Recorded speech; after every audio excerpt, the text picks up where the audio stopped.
Your time now 6:47, and this morning Ohio has confirmed the state's first human case of the bird flu. The Ohio Department of Health says a farm worker along the Ohio-Indiana border came in contact with dead poultry that was infected with the virus. So we want to talk live about this morning with someone local. Dr. Erica Sobolewski joins us. She's the public health medical director with Summit County. Doctor, when people hear the first human case of bird flu in Ohio, they get concerned. How concerned should we be? Sure, the news is always concerning, but really it's a low risk to the average Ohioan at this point in time. The people who should really be cautious are any of those people who work with poultry, particularly anyone who has known sick or dead poultry or even wild birds. Those are the people who should really be taking precautions.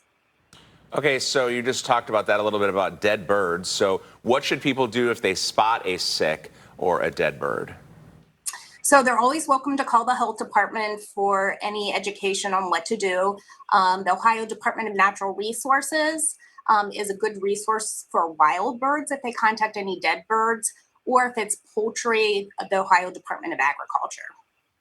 We do recommend people not touch the dead birds directly with their hands. They should protect themselves with a mask, ideally an N95 or some other type of tight-fitting mask, wearing gloves and protecting themselves by double bagging any bird.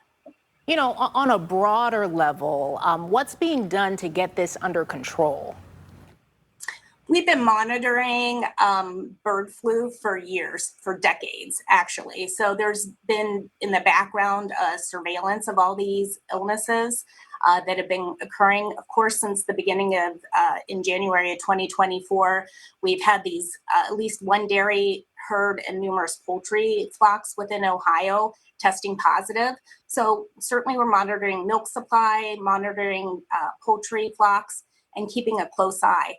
As of yet, though, there's been no human-to-human transmission known. All right. We definitely appreciate your insight, Dr. Sobolewski with the Summit County Public Health Department. You are the medical director. We appreciate you, and we'll be checking back in, of course, as new developments happen.